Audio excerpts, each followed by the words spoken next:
Even breathing was like painful. Like people could not find me. If I were caught, they would send me back to North Korea.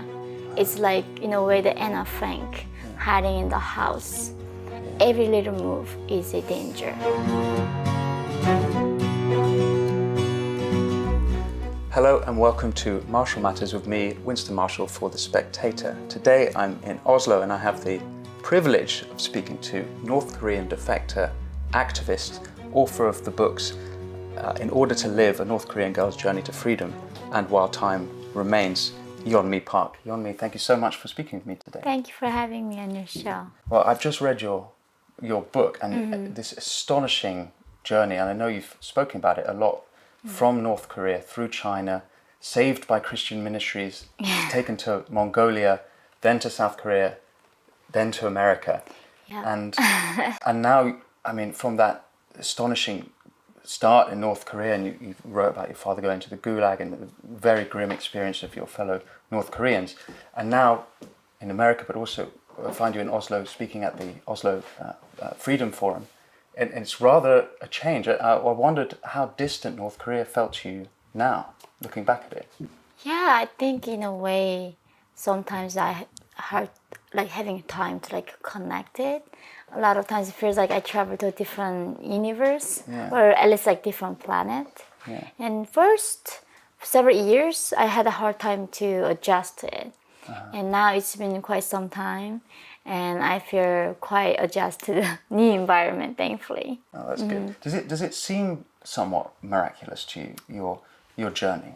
Absolutely, it's unbelievable because there are 25 million North Koreans living in the country, and a lot of them go to China, escape to China, and most of them trapped there. They cannot get out of China, and only about like 209 of us made it to America. 209? Yeah, over the last 80 years. Wow. So statistically, I don't know how lucky you have to be among the 25 million to go to America and even come to Oslo. Do you feel a sort of responsibility then? Your life now, talking about North Korea, do you feel a duty to talk about what's happening there? Yeah, I think in a way, the life that was given to me, especially after crossing that desert into Mongolia to be free, I was always thinking about there got to be a reason why I got saved. And I really have this sense of purpose in my story, and it gives me also a lot of hope. What's possible. Like my story cannot be possible in any way, logical sense, and that's why I'm hopeful for what can be possible for North Korean people who are remaining there. Does that trip across the desert, of all the things, is that the thing that was the hardest? Is that when you mention it there, is that because that was the kind of nadir of the escape? Yeah, I think nothing ever taught me more than that night, being on the desert. It, in a way, even though the world just abandoned me, I was on the world alone. I was completely invisible from everybody else. And I think fighting for life, fighting for dignity, it taught me so much about even gratitude, like that somebody knows me, that somebody sees me. So, When you say somebody, who do you mean by that? Because in China, I had to be invisible. I had to, even breathing was like painful. Like people could not find me. If I were caught, they would send me back to North Korea. It's like, in a way, the Anna Frank hiding in the house. Every little move is a danger, right? Wow. So, and then from there to going to Mongolia in the middle of desert, it felt like everybody abandoned me. I was just alone fighting for my life. And now I'm here, people know my name. I don't have to hide who I am. I don't need to look going on the street, seeing police, I don't have to run away. And even saying my name was a danger in China. I could not say any word. We had to pretend a lot of times we were what is the thing that you don't know how to speak or... you didn't understand, you're a foreigner or... No, like you do. Sorry. So a lot of North Koreans try to survive by acting crazy. So if they're in the bus, people ask who you are, then you cannot say who you are.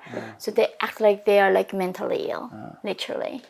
or sometimes they cannot say anything worse, or they or like deaf. We pretend those things to survive. But they would recognize that you were Korean and not Chinese, right? Because our Chinese are not good.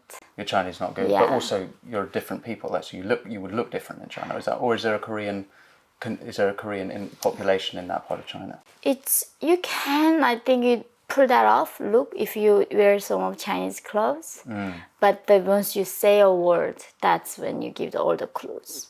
Okay. So you cannot say anything. What do you I'd like to understand North Korea a bit, because it seems to me, even after reading your book, it's not just another place. It seems like another time. Yeah, for sure. And I guess I kind of want to. There's one particular story in your book that stood out, and it was when, well, there's many, but one of them, which was when Kim Jong-Il died, and there was a mandatory mourning period, and so I wanted to understand whether, and so people were sort of forced to grieve, Right. or told to grieve, Yeah.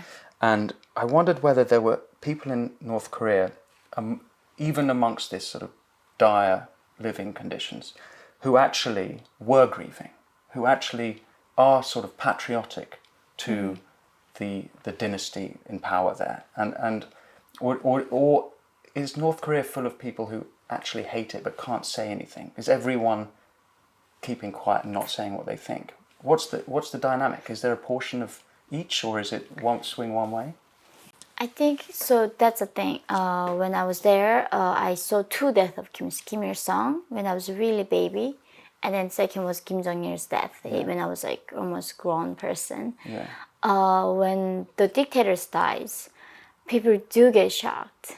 They think they are gods. Yeah. And even my mother was she's like a university educated woman. Yeah. Studied like chemistry, science, and she thought how does possibly God can die, and she thought that was the end of the world orbit. That's how the end of the universe began for her. So she was very sad about it. And and like in this period of, they say like even sometimes 3 years of mourning or 3 months of mourning, entire year mourning, they put that phase, and if somebody laugh, and that's how you sent to concentration camp.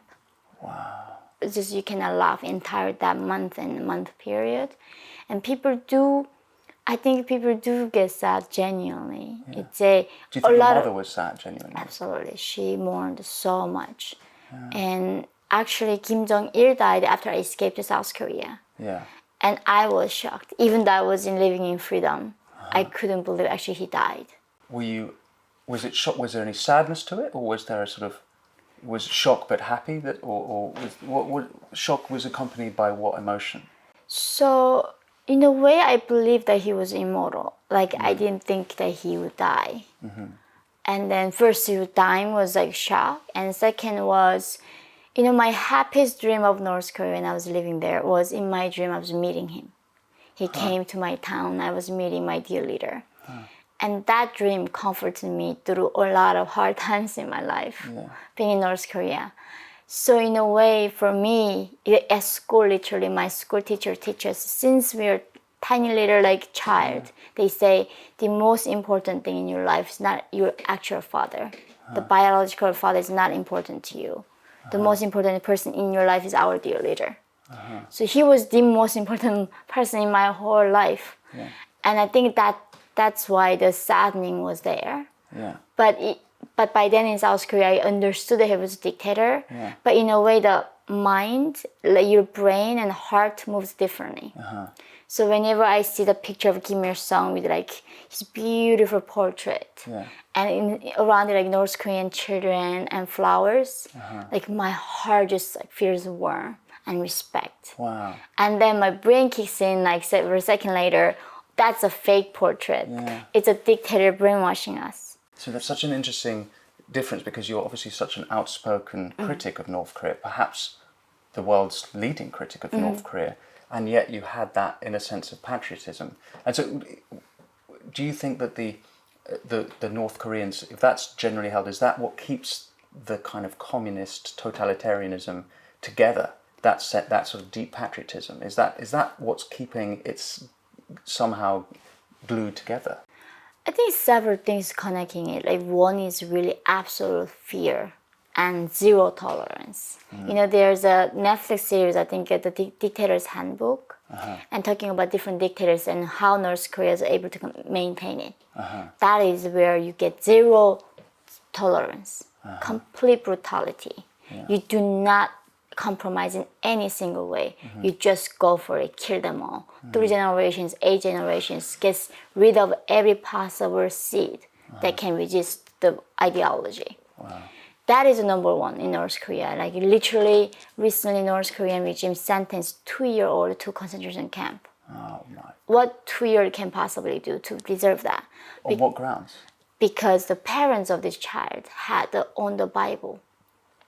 And North Korea is the number one nation that persecutes Christians. So they would send a literally 2-year-old to concentration camp. Right? And of course, the 3 generations of that parents gone together.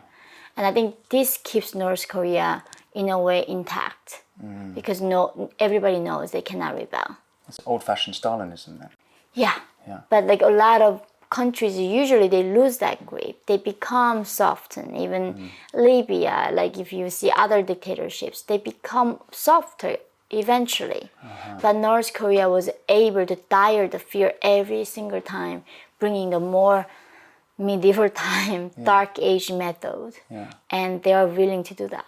You mentioned the Christian and the Bible being there, but you also talk about Kim Jong Un as a God figure. Yeah. What role does religion have in North Korea? Is there a religion or a metaphysic underneath Kim Jong Un? Right. So North Korea the regime is a religion, right? They copy the religion. So what's interesting about why they fear Christianity so much is that Kim Il-sung was raised in a Christian family. And Pyongyang used to be a very thriving Christian time where there were a lot of missionaries came from the West. And then Kim Il-sung, when he became a dictator, he copied the Bible. He copied the 10 Commandments. And he said, I loved you so much, I'm giving you my son, Kim Jong-Il. His body dies, but his spirit is with us all the time. That's how he knows our thoughts, what we think, and that's how people are even afraid to think. And because he copied the Bible, if people read the actual Bible that was written many thousands of years before him, we're going to know that he's the fake. That's why he fears the Christianity so much more. But there are no existence of any religion. They officially say they allow like freedom of religion, but in reality, we don't even know what religion means. We don't even have the word God. They deleted that word in our dictionary, so people don't even understand the concept of believing in God. Wow. So how did the Bible that you described earlier get into? Are there Christians quietly working or preaching or reading scripture in secret, in underground? Is there a Christian movement? So there's no movement whatsoever in North Korea. There are 120,000 concentration camps. So North Korea has different prison camps.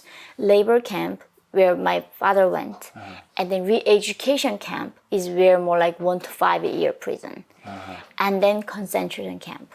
In concentration camp, you go with your entire generation of family go there, and you cannot come out. That's a death sentence. Usually you don't last even 3 months once you stand there. You die within 3 months. Wow. In this concentration camp, there are like more than 120,000 people right now inside, and 70,000 of them are Christians. So every single one of them have a faith, go to prison and die there. But these Bibles go through China. So as a lot of South Korean missionaries go to China and then find the smugglers and smuggle Bibles inside North Korea. And then people who get the book, they get executed and sent to prison camps. So the books are coming in without preachers. The books are coming in alone. So if there's not, you receive a book like this and there's not someone to tell you what the book is, how do North Koreans interpret? Or is it part of a lot of books that are coming in? Yeah, so this is the thing where when North Koreans escape to China, the missionaries keep us safe in their like something called safe houses underground. And we get trained to become Christians. And then the ones get really truly converted, the ones who are willing to die for God's glory, they ask them sometimes, do you want to go back to North Korea, give your life to God, and preach the Bible to other people? Wow. So some people go back to North Korea to die for the gospel. Wow. And those are the Christian martyrs then? Wow. Yes, they are the ones. And yeah, thankfully those Christians didn't ask us to do that. So we were able to go freedom. But sometimes they do ask, like, do you want to go back to North Korea and preach the gospel and then really die for God's glory? And some people do. Does any part of you want to go back to North Korea? When it's free, I mean, absolutely not. If I go back, I'm going to get executed right there. Yeah. Okay. So, I just read recently that suicide, according to South Korean intelligence, so we can't be sure for certain, that suicide rate is increasing in North Korea, and they're saying a rate of 40%, and that to combat that, Kim Jong Un is holding local authorities accountable if the suicide rate goes up. They're to be punished for that.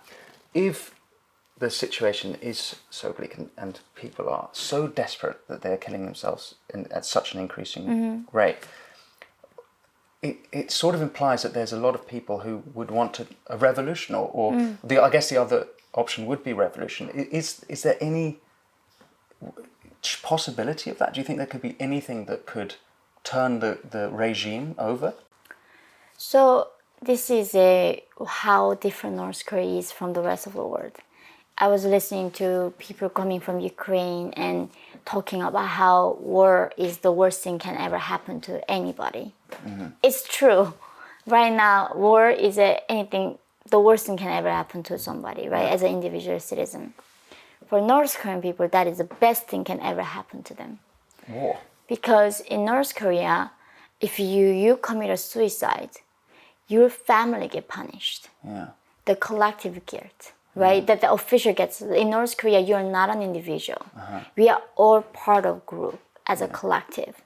So when the people in the past could not kill themselves because they were afraid, if I kill myself, I'm gonna put a pain on my generation and next generation and previous generation, and even the in-laws get affected through marriage. Yeah. But now people get so desperate, they cannot even think of other people, they just kill themselves.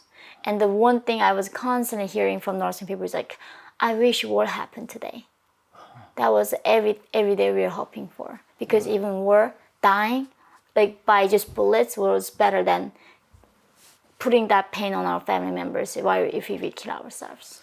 And Kim Jong Un's calling it a sin against socialism. So as well as him being the god, socialism, I guess, is the scripture. Yeah. Are you taught Leninist, Marxist thought in schools? Is everyone educated in that philosophy? Right. Is that in North Korea? In the schools? Is that what everyone is taught? So initially they did teach the people Marxism, Leninism, the communism, and then in the 1980s they found their own ideology, something called the 주체, self-reliance ideology, where we only rely on ourselves. Because until 주체, the Marxism idea was the states take care of people. Right? You surrender your property rights, your lot of, the individual that deserve, you give it to the state. And for return, the state gonna give you free housing, free food, free job, the job that you get, free school, all of it. But then the regime realized they cannot do that to give it to people because they ran out of money out of Soviet Union. So they found this ideology where something called the self-reliance. You cannot trade, you cannot own a property, you don't have any right, but you need to take care of yourself and you need to take care of the state. Okay. And that's why they flipped the story afterwards.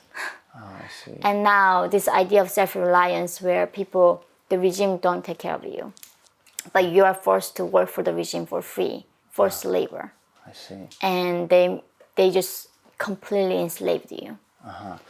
There's another thing I've learned about North Korea, and there's a writer, a British writer called Louise Perry, who actually I've had the pleasure of interviewing as well. But she wrote recently that the existential threat to South Korea is more urgent than for most countries, and this is on the topic of birth rates. Right.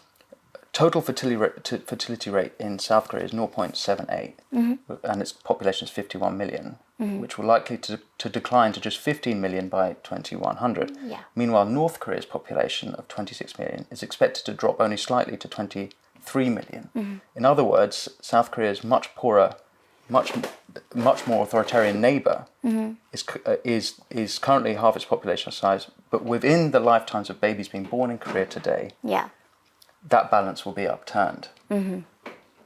What do you make of that? Do you think how will that demographic change affect the Korean peninsula?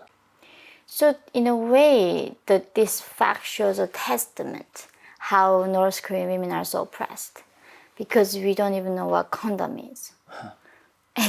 We are so poor. Like we literally, I've never seen a trash can in my life because we had nothing to throw away. We don't even know what shower is. I've never seen a world mattress in my life. We don't have like something called bed linen, you know. We are sleeping on the floor. We go to river to take a bath, and we don't take a bath in the winter time. And North Korean regime, something called assigned marriages. So men goes to military, women have to go to military, and then when you done with the military, assigns. Of course, they say this group marries that group, then they have to get married. It's not by your choice. And when you get married, because we don't know what the contraception, it's not your choice to have your reproductive rights for you. They have to produce a child for the regime. It's you don't have a child for your family, that you reproduce and get married for the state's sake. That's why women are forced to give birth, even though in North Korea we don't have formula. So if the mother are malnourished and doesn't have the breast milk, children die in North Korea. So many children die, and if the mother dies from childbirth, the baby was left alone. We have seen so many men like knocking the door. My wife died. Can you give some of your breast milk to my child? But if the mother gives the breast milk to somebody else, their child gonna starve. So like the biggest regret to this day my mom has is the day she gave birth to me, and somebody in the hospital, the woman did not have any breast milk because of malnutrition. So she gave her milk to that baby. And then when I was hungry, she didn't have any milk for me. And she was like, why? I cannot believe I've done that to you. Because the survivor is so hard. And this is why the North Korean women have children. Not because there is more opportunity and the society is better. For comparison, South Korea women have so much rights. Even though their society might eventually collapse, they still have the right to choose not to give birth. Sorry, I don't understand. The reason why North Korean women have babies, it's not that they're choosing to. It's quite the opposite. They don't have a choice. They don't have a choice. The government assigns you marriage, you get married, you need to have baby. And is there literally no support for mothers? What's the healthcare system like in North Korea? Theoretically, it's a free healthcare, but there is no healthcare because the doctors are starving. Their average salary per month is not even $1. They cannot even eat themselves. So literally, a nurse uses one needle that is so thick and dull to every patient. There's no sanitation. They use a beer bottle as a drop. And they cut your bones without any anesthesia. And people don't die from cancer in North Korea because you don't last until that long. You just die from mere infection and fever. Oh my goodness. So life expectancy is much lower than South Korea. Wow. What is life expectancy? It's really depending on the region. But like if my grandmother died before her 60, and people said, wow, she lived a really long time. And they were like, you don't need to grieve because she lived so long. And now I come here, people like in their 50s, they are like young. Yeah. And my mother who was 36, they called her like grandmother from there on. And here I meet so many women at 36 are not even married. In North Korea, they're grandmothers. They start calling grandma. Wow. Yeah. That's astonishing. What do you think is sort of a preferable? How would you like to see things go in North Korea? Like, do you actually, you're here in Oslo, advocating for North Korea, but what you actually, in realistic terms, think can change there? So I have tried to work for the last decade, really solving the symptoms of the regime. We were like mass defection. The people go to China, like I was being sold like modern day slavery as sex toys to these people. And I was really trying to rescue those people. But eventually the root of the problem is the regime. But that regime exists because of Chinese support. If we do not change CCP's policy towards North Korea, we are not gonna help these people. We don't change. America doesn't, or China's policy to North Korea. They literally sponsor North Korean dictatorship. They run the dictatorship. Yeah, why do they want it? What's it in their benefit? Because China support North Korea. They without China, North Korea would crumble. Cannot exist. Right. So what's it in it from the point of view of the Chinese or the CCP? What do the CCP get from supporting North Korea? So there are several things. Literally Mao sent his own son to Korean War and he died. That's much how Mao was invested in Korea. He lost his own son there. The relationship that China describes with North Korea is like between your relationship with your lip and your teeth. If you don't have your lip, your teeth gonna have all the air comes in and you cannot eat things. If you don't have teeth, of course you cannot chew. So you cannot, like you die. So you need each other to survive. The reason is that China has a lot of independence movements within China. There are 56 different ethnicity. We met the Uyghurs. Yes. We met the Tibetans. Yes. There are so many people who do not identify themselves as a Han Chinese. Yes. The vast majority are Han Chinese. Right. But there are a lot of ethnicity that do not want to be part of China. Yes.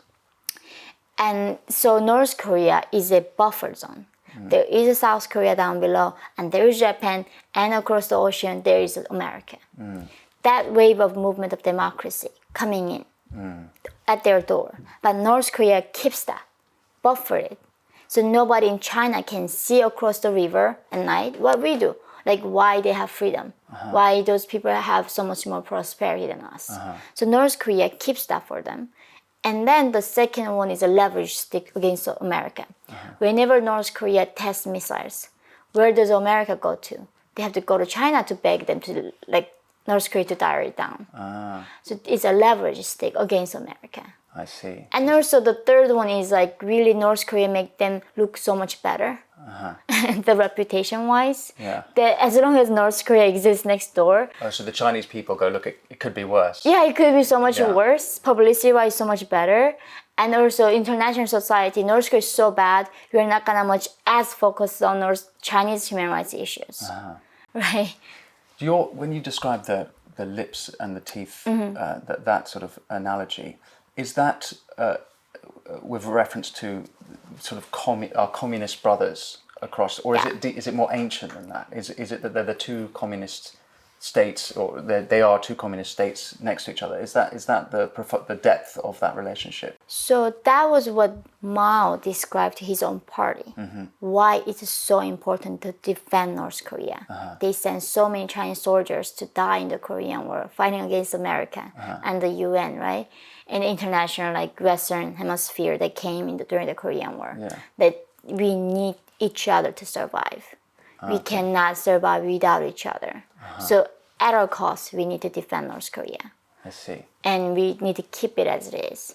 Okay. So that's the analogy he gave it to the Communist Party members and told them why we need to die for North Korea eventually. And he sent his own son to die for it. Wow. What do you think the correct response or the correct policy is from, say, America towards North Korea? There's the kind of Dennis Rodman approach where he goes over and he's friends for life with Kim Jong Un, or there's Trump, who made a point of being, was he the first president to go to step foot into North Korea? Yeah. What would you like to see from the American country, the American regime in dealing with North Korea? I think America needs to be very strong. They need to understand their standing in the world. That China needs America more than America needs China. America is a very unique country. They don't need other countries to survive. They have their own oil inside the country. They have such a big economy that they don't need other countries in a way, right? Even though so much happening in the world, America as it is, they can survive, right? their own, unlike other countries. And China's economy is heavily relied on export. And America is a huge partner in that. And if America stood up saying, we are not going to do trading with you, if you do not control North Korea, like North Korea is their goal is developing a weapon that can destroy America eventually. They have already weapon that can reach mainland of America already. And in a way, like it's too big to fail. Like eventually North Korea's capability is so high. If we are already there, right? That North Korea's capability is so high that they can completely destroy Japan and North Korea and China and South Korea, Seoul. With their nuclear weapons. Right, with their even just with that nuclear weapon, they have so many arsenalry that they're going to destroy South Korea, especially Seoul, that has like 15 million people living there. And I think because of America was so apologetic and would not stand their ground and do not call out China, and so many politicians, because what is a government? What is a government? It's a collection of individuals who have so much their self-interest. And they have so many lobbyists and helping them to get elected. And those people give them money and resources. These politicians, they have so many people who make money with China. So these politicians, when they get elected, they go to Congress. Yes, they don't do the right thing. They do what's right for them. And I think this is the idea where like, somehow we think governments are better than individuals. They're somehow immortal bodies. Like they are just collection of selfish people and did not make the right decisions till this point. And now North Korea is truly too big to fail. They have so much capability. We cannot just like Iraq, just go there, remove the dictator. Because really we endanger like at least 50 million South Korean people, right? Like an hour apart down there. I sort of take that answer to mean that America's policy to North Korea really is America's policy to China primarily. Exactly. Are you concerned about China on the global scale? Very much. I mean, just imagine what we went through with the pandemic. If they just came forth about clearly what was happening and transparently, we could have saved so much people or the resources and our time. And the damage they just caused, like we learned the threat of China through the pandemic. And if that is just the beginning.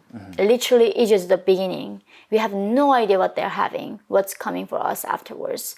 And the fact that we don't hold China accountable, what was happening with the pandemic right now, that's what's disturbing to me. Imagine this was the job of America.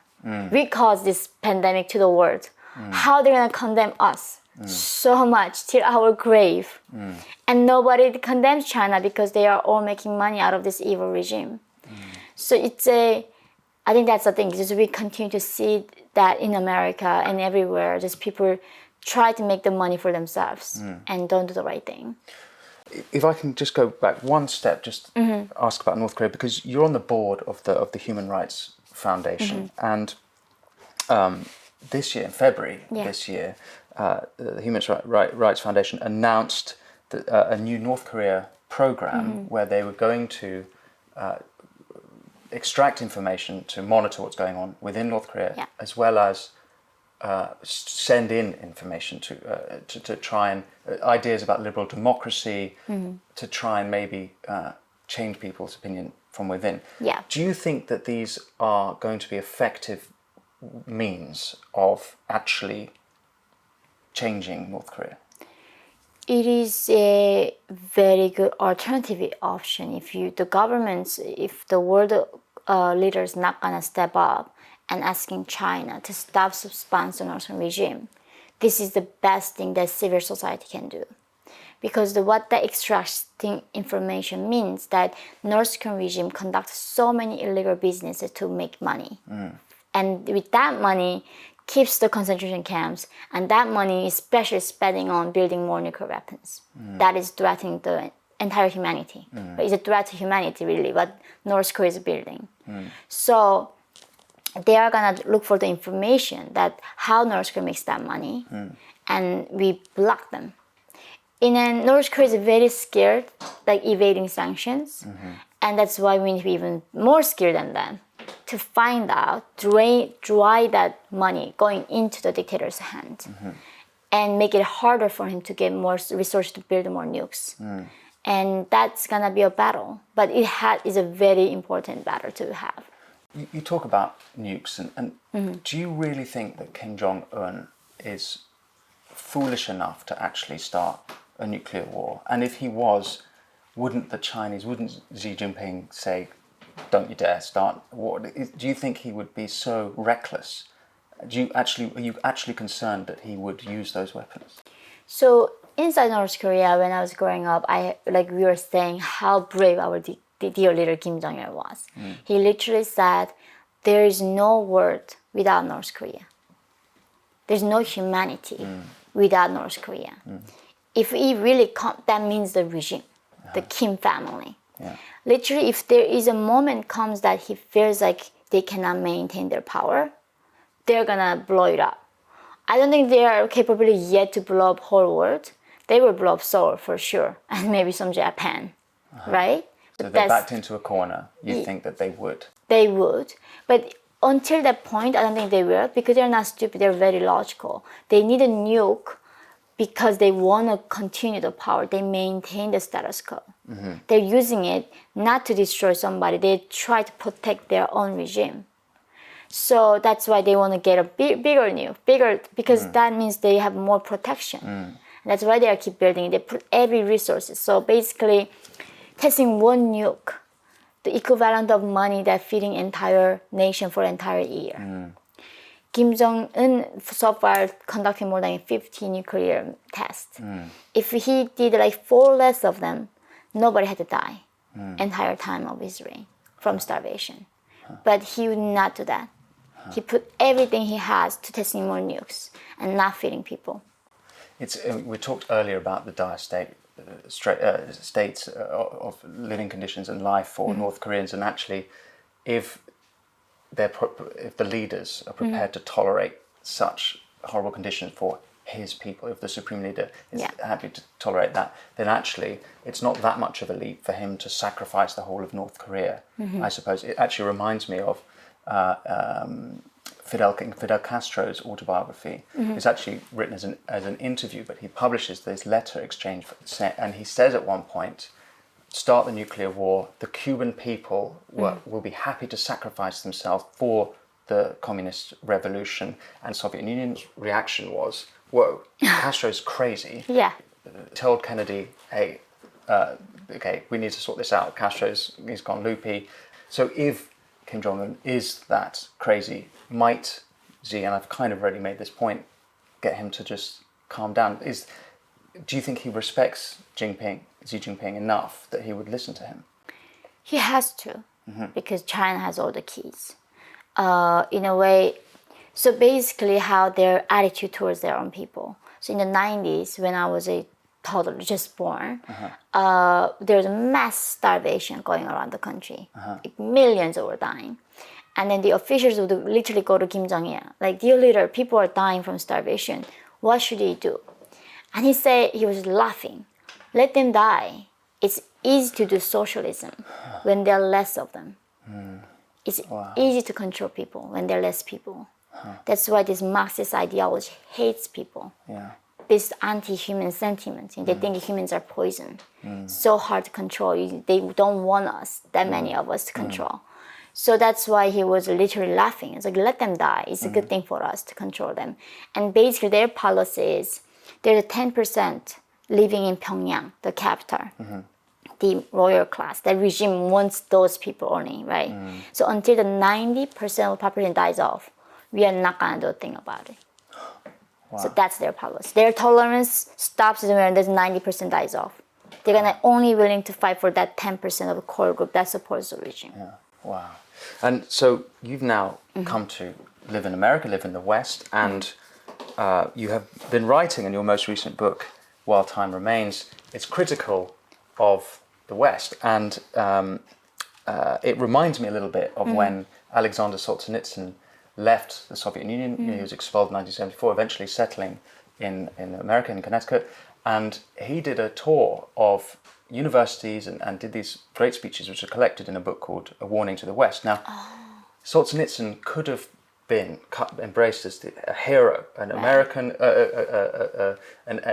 sort of a Russian who turning against the Russian regime, and instead he went to America and criticized America. Right. He criticized their shortcomings where he felt they were failing their own people, and it's astonishing. Essays to read, speeches to read, but it reminds me a little bit of your time. You've come to America, and now you're criticizing a turn to authoritarianism. What can you tell me about that authoritarianism that you see in the West? Yeah, I think that's very, very interesting, because for me, socialism or Marxism is not a theory that I'm reading in a nice library with the air conditioning on. It literally was my daily life. I knew how that was actually panned out in reality, not as just a nice theory in a textbook. And when I come to America, there are so many people who want that theory. They worship that theory, and they hate America. Anti-freedom, anti-America is so deep-rooted in American, like leftist minds, that they hate America to guts. Literally, in the university, professor says that the only solution for all these problems is dismantling American system. Destroying America, destroying Western civilization as we know it. And the alternative they wanted is not even something different. What we have tried, the Marxism, collectivism, socialism, the same ideology that destroyed every single time it was tried. I think that's why it's so scary how humans are so dumb, keep repeating the same mistake. Do you have any observations about why these ideas that you know to be ludicrous and actually are evil? Like communism is popular in some quarters, and socialism is very popular in the West. Why is it that you think that they are popular? Do you think that comes from a sort of I don't know, a nihilistic, poor education, or lack of experience? Is it a different type of indoctrination? What have you perceived that is rooted in? This is all of what you just said, like bad education, lack of experience of the real world, and perspective, therefore. And of course, the brainwashing, the mass indoctrination begins in public school in America. But why also then the first place that began, right? I think it's got to be something in innate human nature that wants to be taken care of. With something greater than themselves, because humans are so vulnerable. Think about it, you, like us as an individual, we are so vulnerable. So many little things can easily kill us. Even so many things can go wrong. And I think humans desire that protection. And I think in the past we had a religion where we somehow believe that there's a beautiful, amazing, loving God sitting in the heaven, making sure that we are safe, that we are provided, and that gave us comfort.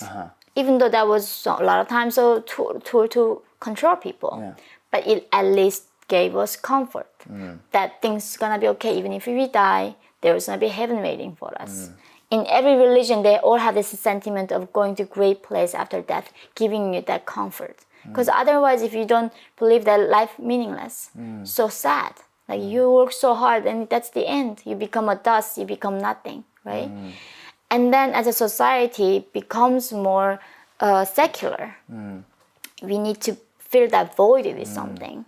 And usually they want to fill that void with the government that feels strong. They have so much and they can take care of me. They can make sure that I'm gonna be safe. I'm gonna be taken care of in the hospital. I'm gonna get a good education and we're gonna have a house to live in. And it's a dream. And it's in a way so sad. You know, humans are lonely. It's a real thing. So it's part of this, do you think, part of the death of God? You know, we talk about secularism. It is. Do you think America or the West, and certainly in my country, in Britain, Christianity is now a minority of the population. Is that the void that you notice is maybe the root of the issue? Yeah, I think it's I became a mother in freedom, and until that point I was atheist. I hated dogma to my guts. I hated like why nothing, if logically, if I cannot see it, I don't believe it. Because that's what North Korean regime was. It was a dogma that controlling us. And then I hated every religion. I was like, I'm an atheist. I don't believe any people. I thought the religious people are the most dangerous people in the world. And then when I became a mother, I would start praying. Really? Because I wanted my child to be safe. There's nothing I can do to protect him. And when I was pregnant, I was reading my pregnancy book. There are a million things can go wrong with his development. You're so helpless. And the only place that I could comfort was praying. I hope there is a God that's taking care of my child. I hope there is a God that's gonna make sure that he's gonna have a happy life. And that's the thing, like that's when I realized, oh, that's why people are religious. Because it's a comfort that you get, right? And because life is so hard, genuinely hard. It's a dangerous place to be, even in Chicago. Especially in Chicago, you know. Chicago. That time I lived in Chicago, now I'm in New York. And I think that's why I was realizing for the first time why people need a religion. It doesn't have to be a Christian God or a Buddhist God. It could be something that you find the comfort in. And it's so sad when they fill that gap, they fill that void with the government. Because the governments are literally the collection of selfish people, liars, sitting in and saying that they are benevolent, which they are not. Well, they're not just filling it with government. There's various new ideologies, trans ideology. A lot of wokeism seems to be a sort of surrogate religion to fill that God-faced vacuum. Has your prayer taken you to a specific religion or an organized religion? I think no. I send my son to a even Buddhist temple. I love to go to a place where I can be humble and just pray. If we baptize him in Catholic church, he goes to Catholic church, but it's not really like about what sector it is at the moment. I think this is a thing when I heard from Dr. Peterson in 12 Rules for Life. Like I live life as if God exists. As if God is alive. Because if it is, it's a good thing probably. But even if it isn't, it's good to conduct your life as if God is there, who has a moral figure, who teaches you gotta love your neighbor and forgive other people. And I think that's when I realized religion doesn't have to be that I see God every day. That you should live your life as God is real. And life becomes so much, I think, in my case, it made my life way more peaceful, because then I don't have to be too much anxious. And, well, that helped me, at least. So we go to churches. And how old is your child? He's 5.5. He's 5.5? Yeah, he's starting pre-K this year. and is this faith, is it helping you to build a moral compass for him? Are you referring to scripture or whether it's Buddhism or Christianity in order to help him form a moral structure? Yeah, because it's in a way that what scares me about America is they say like, oh, America has too much freedom, I don't like it. I don't think it's the problem is having too much freedom. That when you read, going back to American founding fathers, when they built the country, they said freedom without virtue, or in other words, discipline, is anarchy. Freedom needs virtue and discipline. And now what we see in America is anarchy, because they lost that discipline and virtue. Back then, the scripture provided that virtue to the people. And that's how America became birthed to this humanity and became this beacon of hope. Now in America, you're free, so you can shoot yourself up with the heroin. Because you're free, you cut off your body part, that's fine. Because you're free, you can do all of this. There's no right and wrong. And there's no place to get that virtue and discipline come from. And I think that's when I realized my child needs this. Because I don't want him to become an anarchist and think that he can destroy his body and just conduct his life however he feels. Not with a purpose, but just however you feel at the moment. Because American culture is all about enjoying yourself, all of living in the moment, not about building your legacy and having a purposeful life. Just live in the moment, have fun. We've talked a little about this, the problems coming from the left in America, and I wondered if you had insight into the failings of capitalism, whether you think that the right are making mistakes, the conservatives are in error, and that's what Solzhenitsyn was really criticizing. He wasn't really criticizing the left in America; he was criticizing the capitalistic right.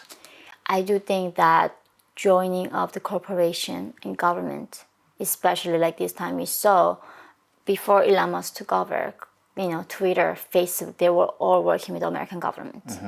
I think that's a huge mistake in democracy. This corporation has so much power, and government has so much power. When they unite, there's nothing can stop them. And I do really think there is a danger to capitalism. But this is the thing where, like, when I ask them, oh, what's the problem with capitalism? They usually give the example of inequality, right? Like the reason why capitalism is so evil because there's a homeless person and because there's a billionaire. It's not fair. But to me, that's not a problem why I have a problem with capitalism, because the sign of inequality is a sign of progress to North Korean person. Because in North Korea, do you know what happens if you want to become a homeless? What happens? They send you prison camp. You have no right not to work. The fact that there is a homeless, to me, is a sign of freedom. The individuals literally can choose not be responsible and just choose not doing nothing productive, right? Just want to be on the street laying down and smoking pot and shooting themselves with like drugs. It's not the state fail them. In a way, the self. They fail themselves. And I don't blame it. A lot of times they have a mental illness and situation is not right. But that is not because the capitalism is evil. Because there's so much tolerance that, unlike dictatorships, they don't put them in a prison camp and rape them and torture them and make them work in the forced labor camp. So relatively, obviously, you could say it's better, but it's still not a good thing. It's not a good thing, but I don't think that perfect society is possible. Because we're born with different capability. Like, I'm a mother. It was so random what kind of child I'm gonna get, what kind of intellectual capability I'm gonna have, what kind of temper he's gonna have, what kind of health he's gonna have, right? And as a society, we cannot take care of everybody. It's not a perfect paradise. Shouldn't we aspire to? That is usually a path to hell to me, because we should not aspire to a perfect society. However, society that has a responsibility for yourself and make your bed, taking care of your health. And then if you took care of your body and your health and your mental care, then you can take care of your family members, then your community. It shouldn't be, as a society, a goal to make sure that everybody's not failing. I think that is a very compassionate ideology that is so trickable, because it sounds like so amazing. It's so sad seeing people on the street and suffering, especially in the cold and in the heat. But whenever we try to fix them all individually, I think that's when we really getting into, we need then big government who can control every aspect of our lives. And that is, I think, where the dilemma begins. Because people really generally begin with a good intention. But then who do we want them to solve that problem? The government. Are they good at solving problems? Of course not. They create more problems than solving it. But that doesn't mean one shouldn't try and solve those problems at all. As an individual, as a civil society, you can join a church, you can join a community service. If your passion is homeless problem, you can do it as an individual civil society.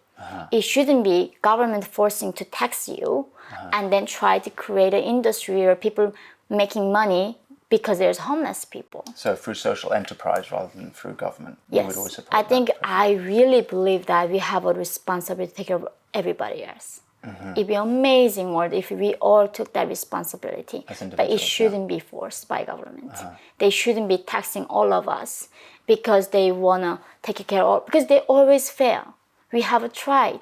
Do you know how much the San Francisco spend on each homeless person? They fail. They create more problem than actually not. And I think this is where conservatives and left in a conflict. Nobody deny that that's bad.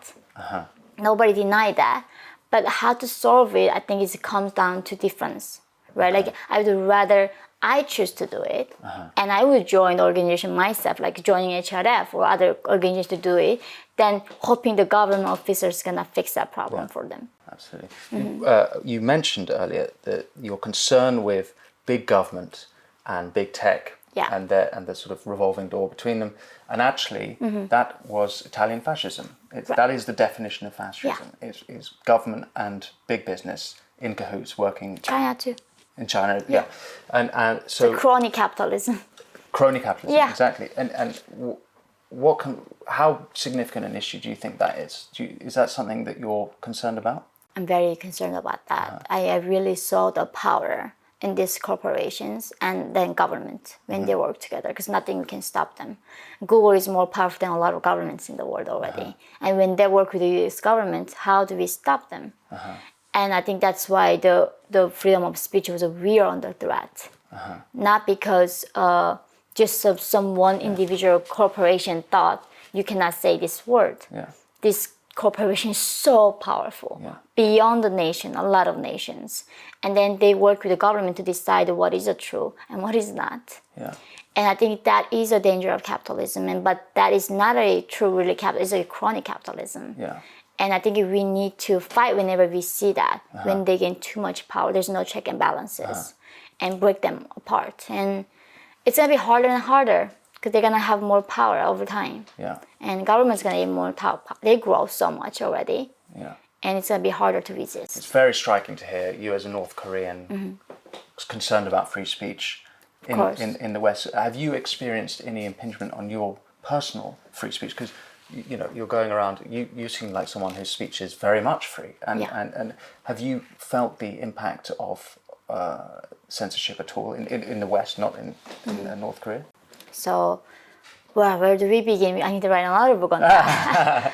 I am still shadow banned, even after Elon Musk took over Twitter. Really? Yes. On what for? Do you know? No, I don't know. Even I just take a picture of a strawberry and post it. It's like a sensitive content because it's coming from me. Really? Yes, and I am of course shadow banned. I don't have a YouTube. I have a YouTube channel that has like now 1.1 million people following me. As soon as I created China and support the Second Amendment, that video get blocked, demonetized, and get censored. So I don't have a freedom of speech on Google. And of course on Instagram, they put me in a jail. Temporarily, I get shadow banned, and if I behave, I come out of the jail. It's like punishment system. And you think that's for criticizing China?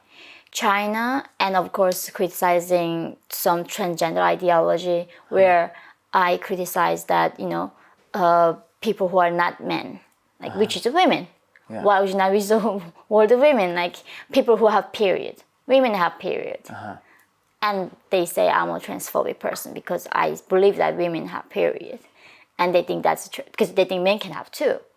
So this kind of, speech gets me in trouble, but not only through these tech companies.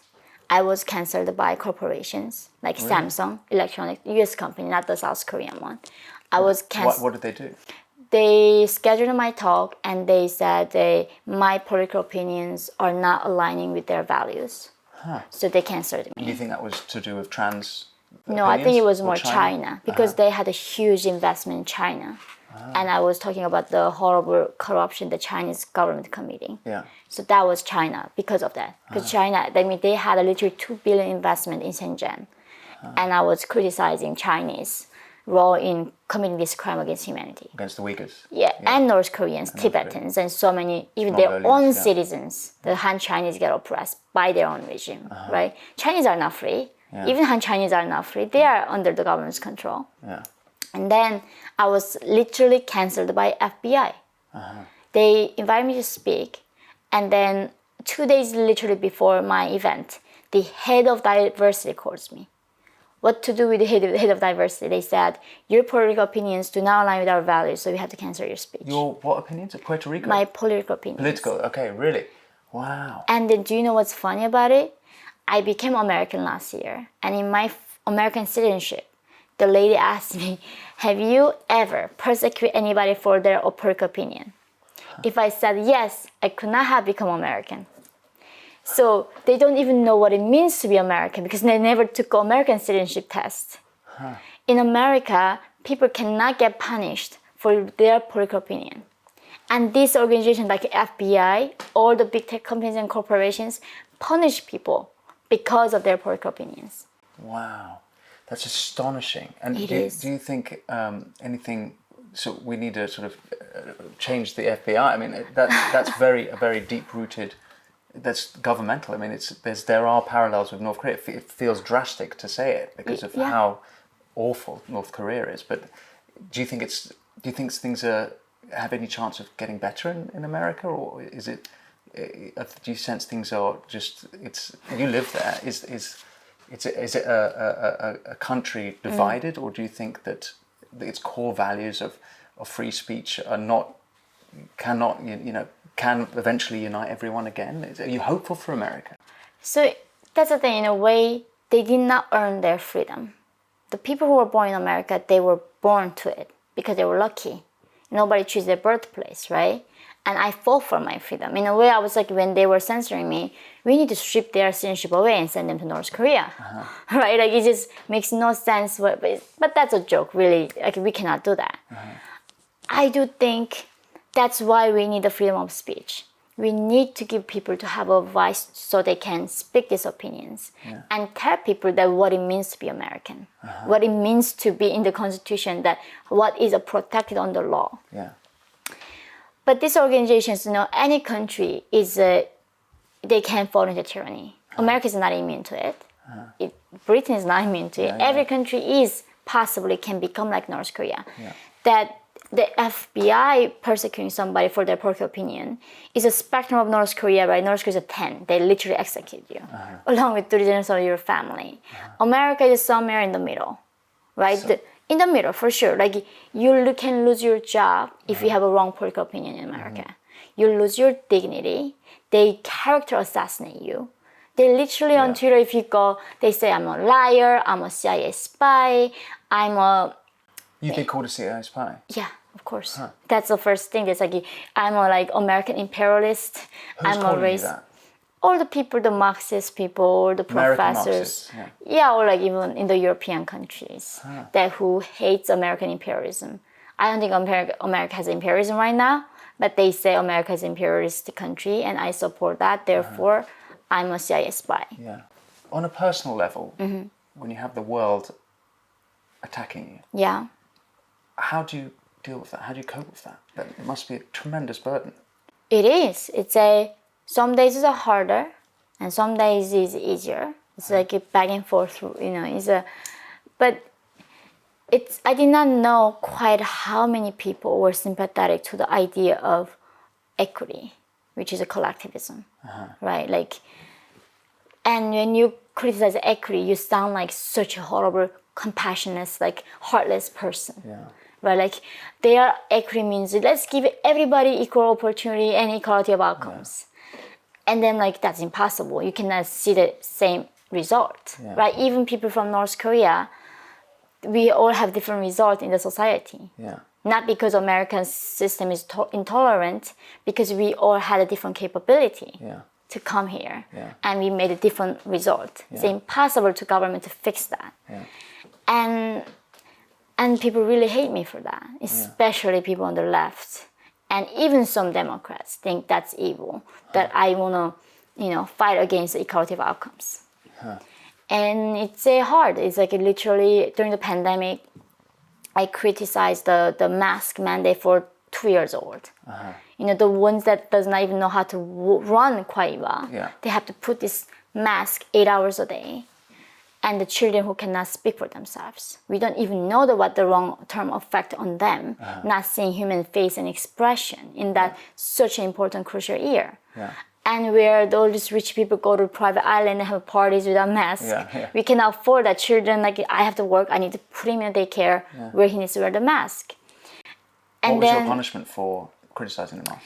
And of course I get censored, all of that, but not only that, literally he had a play group and one of the moms saw it and then told their nanny, do not play with my son. Because of my political views. Do not play with my own. So it's like, this is North Korea. Like, you don't punish family members because of one person commits such a certain crime. It's like a, the collective guilt. Yeah. Guilt by association. Yeah. Because my son is associated to me, he's responsible for my crime. Yeah. And that's what the communists do. Do you think we're in a state of hysteria in the West? Have things calmed down since pandemic hysteria? No, not in New York. I Really? live in New York. I mean, you remember recently the Jordan Peterson Yeah. who died in subway, who was convicted 40 times already. And I mean, they were just raiding the subways in Times Square, and it was bad. And I think I don't know how people became this uncivil, so uncivilized. You talk about equity, and it's really a war of words, and it reminds me immediately of North Korea, the People's Democratic Republic of North Korea. Oh yeah, China too. It's not the People's Republic of China. It's the whole thing's. It's a manipulation. It is. A word game. The disguise in a concept like safe space. What does that mean? Yeah. It's definitely not safe. If you say one wrong thing, hurt somebody's feelings, you get persecuted. We are inclusive environment. Definitely not inclusive. Yeah. Complete opposite. Subversion of this meanings of word. Exactly. And I think that's what's scary, because in communist countries, a lot of times you don't know what that means anymore. Because they got the meaning got so inverted, and the governments really hide the meaning of the words. Yeah. And now in America, when you hear the safe space, like, of course you gotta learn, dangerous space now. Yeah. It's inclusive space. Definitely this not inclusive state at all. Yeah. Wow. And America becomes like that now. On a more positive note, before we started recording, we briefly talked about Jordan Peterson. You've mentioned him. Yeah. And he did the foreword for your recent book. Yes. And I understand he's been a great supporter Yes. of yours. How important is he to you as a figure and as a friend? I think in a way, like, I lost my father so early, and I think I couldn't get those wisdom and father's guidance a lot. And I think when I read his book, I don't know why they say like he speaks to poor uneducated white men. It spoke so much to me. That book became such a treasure of my life, and it taught me how to be a parent, how to discipline my child. He talks about, right? Yeah. And if you don't teach them to be good until 4, nobody gonna like your children. Yeah. It's not a favor to them, because they're gonna suffer. Why you need to discipline your kids so people are gonna like them, and they get to get positive reinforcement. Yeah. America teaches different idea. Is that you cannot hurt their feelings. Don't say no to your children. Yeah. They literally have this new pregnancy where if you want to change your infant diaper, you need to ask their consent. Like, infant cannot talk, but like they still need to give you consent. Now that's why they say 2-year-old can decide their gender, right? Yeah. That's how they've gone so far. Yeah. And when you read the Dr. Peterson book, of course, like, that's not the case. Yeah, yeah. So it means so much to me, and it really, I cannot believe he supports my work. Well, to continue the positive note, and I ask a final question, which I hope will have a positive answer, is that you fled North Korea, but we've talked a little bit about the problems you're facing in America. Yeah. Will you be fleeing the US, or is there enough of freedom and enough concept there of a positive future that you think you want to spend your future there? Because interestingly, that the world is so connected that, like, to me, in a way, America is the last hope. Not because Norway is amazing, Denmark is amazing. It's not in that way, because America was an experiment, right? Yeah. The nation was not united by the skin color or religion or the history, just the idea that individuals are created equal. We all deserve the rights to bear arms and freedom of speech, believing in this one paper of document, the Constitution. If you believe in, you're American. Doesn't matter where you're born, where you're from, what you were doing in the past. If you believe in, you get a new start, the opportunity of this land. It was an experiment, and it succeeded. Now it's questionable what they're going towards too. Yeah. And that's why I think I believe in American dream. And I really believe that this idea where we were created equal and we have an opportunity, equality of opportunities, not the outcomes. Yeah. And then Americans can achieve amazing things. Look what America has achieved. Land of immigration. The immigrants came from such a poor countries, fleeing the tyranny. Yeah. They came, they created airplanes, motion pictures, Tesla, literally now. They're creating rockets. They're taking us to Mars. Yes, and the Soviets did too, but America created way more They things. didn't get us to Mars. Yes, Yeah, sure. yes. And I think that's why I believe in America. And I'm not going to leave this time, because when I was in North Korea, what saddened to me was I did not know that I was oppressed. And if you don't know you're a slave, how do you fight to be free? Yeah. And at least in America, we know that what's going on. Yeah. We know something is wrong. And I think that's why I see hope. Wonderful. Not because there's a problem, because we know there is a problem that exists. Yeah. On that note, Yeonmi Park, an absolute pleasure to speak with you. Thank you. It's so such much. an honor. Yeah, the honor was mine. you. Thank you, and I'm sure watchers and listeners will have found that fascinating. Thank you so much.